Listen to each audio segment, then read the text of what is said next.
Welcome to So What's It Actuary About? I'm your host, Margie McKechnie, and I, along with my wide array of guests, hope to help you better understand and weather the wonderful world of actuarial science. Hello, and welcome to today's episode. I'm joined by Megan, who was one of my lecturers when I was studying at Wits. Thank you so much for joining us. It's a pleasure. And I would love you to just introduce yourself, your background, how you came to be an actuary, why you came to be an actuary. Yeah, just give us a view of that. Okay, so my name is Megan Carswell, and at the moment I'm an adjunct professor in actuarial science at the University of the Witwatersrand, Wits. I'm also a pensions valuator, which means that I am allowed to sign off on whether pension funds are solvent or not. But before all of that, I worked as a pensions consultant, as a corporate researcher, and I started off my career in group assurance or group life assurance. Why did I decide to become an actuary? Well, I wasn't entirely sure what I wanted to do when I was in matric, and the career advice I had was fairly broad. It was basically you could do anything you wanted to do, which wasn't particularly helpful. So I eventually decided that what I would do is I would do the first thing that someone gave me a bursary to do, because I figured that if they thought I was a good fit for them, then I would probably be a good fit for the career. And Old Mutual gave me a bursary, and the path was set, and off I went to do actuarial science at UCT. Okay. And tell me, when you went in, did you know anything about actuarial science?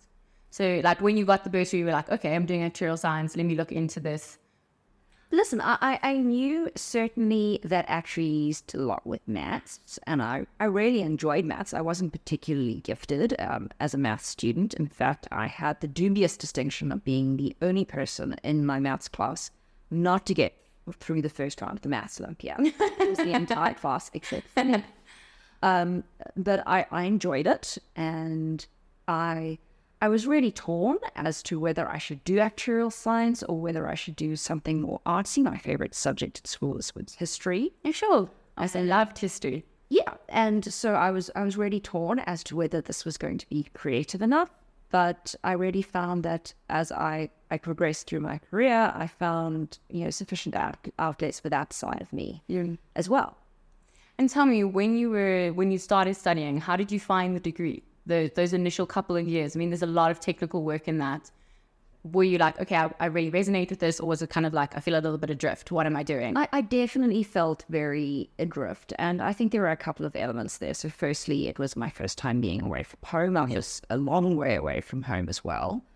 I was quite young. I was 17 when I entered varsity.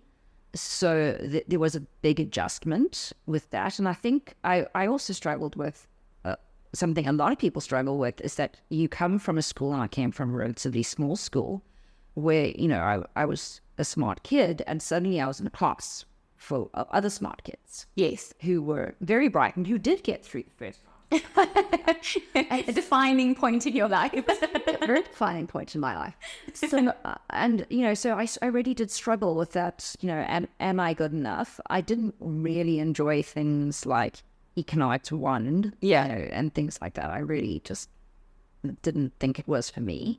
And there were definitely parts of the degree where I didn't feel that this was for me. Yeah. And definitely times where I was like, well, I've gotten through 3 years, I might as well push through. Yeah, I was very similar. Like, might as well, like, I'm almost there, let's just finish this off. So it was a bit of a struggle, and I must say that I did rely fairly heavily on friends and family support, but also the understanding that, I'd been given this bursary, so they obviously had belief that I could do this. Yes. Yeah, and that gave me a lot of self-belief as well. Okay. And then when you got to, obviously, towards the end of your studies at UCT, you then had to start deciding what you wanted to specialize in. Why did you decide to go the pensions route? Why was that of interest to you as opposed to some of the other disciplines? So I didn't actually go to pensions initially. So as a bursary student, we actually chose in second year what discipline we would do our first rotation in, and I chose group life assurance. Okay. Because I could get an exposure to pretty much all aspects, from product design through to valuations. Okay. Which was really, really useful as the first job, because lots of students find that they get sort of more pegged into, say, just valuations or just product development. Yeah. So I really, really enjoyed my first rotation. I had a great team. And what I liked about group life assurance is that it made a real difference in a lot of people's lives. Yeah, for a lot of people, their only real access to full life insurance and disability insurance is through the group life space, which is offered either through their pension fund or alongside their pension fund through their employer. So I really enjoyed that, and I found that really meaningful. And then for my next rotation, an opportunity came up in the pensions consultancy space.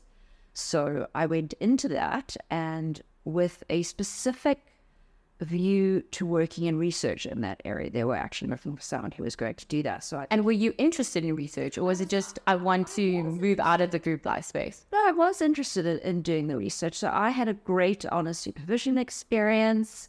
I did my honors research actually in healthcare.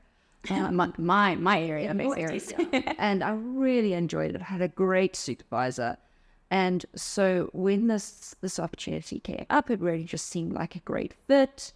And off I went into pensions. And the more time I spent there and the more work I did there, the more I realized just how meaningful the work really is and how many people it affects. I mean, we've got about 7 million people in occupational pension funds in South Africa.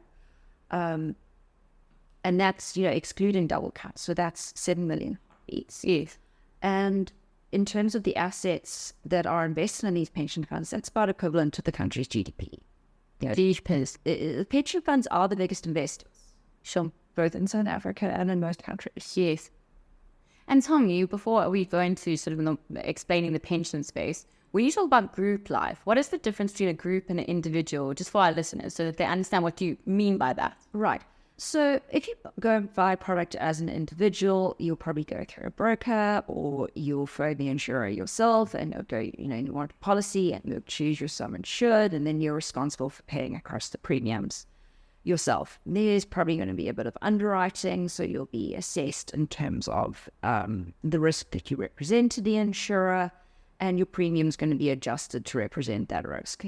In the group space, you probably don't make a conscious decision to join yourself. Your employer's made the decision for you. Mm-hmm. They typically choose the design that's a bit available for you. Your sum assured is typically just specified as a multiple of your salary. There's almost no underwriting at all in that space, and your premium is really set based on the characteristics of the group. Mm-hmm. So it's a very different experience for you as an individual. I mean, one of the big difficulties we have in group life is individuals often don't even know that they have the cover. Sure. And you would think that they would, given that they have to sign all those forms when they, take on a position, but they don't necessarily understand what it is that they're agreeing to, or they sort of, just signing away so they can get their job. I think there's a huge amount of overwhelm when people join, and, when your listeners join their first job, they'll find this as well. Yeah. There's just a huge amount of paperwork. You're signing for your laptop, you're signing for access to the network. You have to sign this form for HR, for your next of kin. There's that form for your pension fund. And very often there's just so much information going around that people don't really take it out. Yeah. Yeah. I guess it does make sense. It makes sense. But then, so they do have these sort of benefits through pensions, but can you explain to our listeners, what is a pension benefit? What is the necessity of it? And why do actuaries play in that space? So the term pensions is a pretty big catch-all. And when most people hear about pensions, they think about their savings for retirement. And that is obviously the main point of a pension fund. And pension funds can take various forms. They could either be defined benefit, which is where the benefit at retirement is going to be known in advance. It's usually defined in terms of a formula. And so it's a promise. Or it could be a defined contribution fund, where what is known as what you pay into this fund and what you get out of retirement is a bit of a mystery to everyone until the day that you actually retire. So those are the two main types of pension funds. But alongside the retirement benefits, there are usually other benefits offered as well. So they can be death benefits.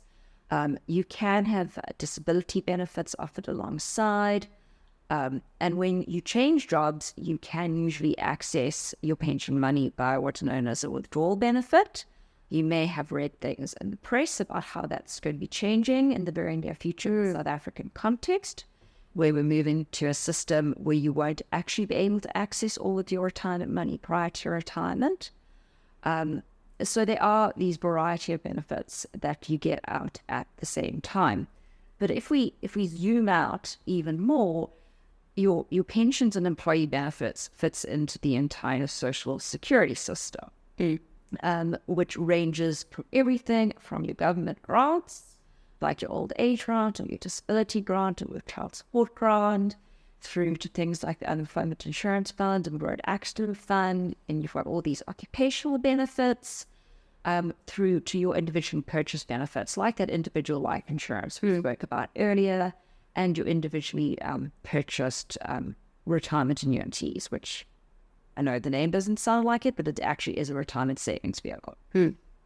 And so you mentioned defined benefit and defined contribution. Now, to my knowledge, defined benefit, there's been a move away from that and a move towards defined contribution. And can you speak to that move, and also from a risk perspective, who then bears that risk and what that means to, for example, someone who is retiring? Okay. So there's a long history of government funds around the world offering defined benefits. But in fact, when most employers made their first pension funds in South Africa, they were defined contribution, not defined benefit. Oh, really? And then at some point later, they moved over to being these defined benefit funds because they were great for retaining staff. Because what you could do is you could make the benefit when people retired to be quite generous and the benefit when people left to be quite mean. So you got to reward your long stays, and you could actually arrange your defined benefit fund in such a way that you could reward and punish various groups, which is quite appealing from an employer's point of view. The problem was, however, that you had this benefit which was guaranteed, and whenever there's something that's guaranteed, someone's going to pick up the tab. And in the case of these defined benefit funds, it was the employer. So around the world, employers started to get a bit wary of these defined benefit funds, and they quite liked the idea of these defined contribution funds. In South Africa, we had another element, which was the trade unions. Okay. So in the 1970s and 1980s, we had a lot of racial segregation in these funds. And, these defined benefit funds were pretty discriminatory, actually. And so the trade unions really wanted people to have these defined contribution funds because it was actually fair, it was more transparent. And so we actually had a big push from our unions as well, so from workers to actually move from defined benefit to defined contribution funds for reasons that were pretty sound at the time. But when that move happened, what happened is that the risk that was inherent in these funds didn't disappear. Yeah. It just moved from the employers to the members. Yeah. Now, risk is a double-edged sword. You have downside risk, which is what most people are afraid of, but you also have upside risk. So when this move happened from defined benefit to defined contribution funds, if investment returns were better than expected, the members would leave money, which sounded very appealing. But obviously they bore the downside risk as well. And so over time, what happened is that the benefits that people began to get from these defined contribution funds, firstly, were very volatile and they're very unpredictable. And is that because of the underlying investment? It's because of the underlying risk, and the main risk when you're dealing with a retirement fund is the investment risk. There are other risks as well. So, for example, when you reach retirement, you can't just take all of your money as a cash lump sum. Our laws have changed around that. You have to actually annuitize some of it. So then there's the risk around the annuitization decision. Yes. And the annuity rates at the time that you retire. There are also other risks along the way, so expense risks, for example. So as a member in a defined contribution fund, if expenses are higher than anticipated, it's your benefit that gets reduced. Yeah. So, and there's an understanding risk as well. So a lot of schemes have choices that members can make. So, for example, you can choose what investments you go into. They also can have choices around what sort of risk benefits you have. And the more life cover you choose, the less goes into your retirement savings. Yes.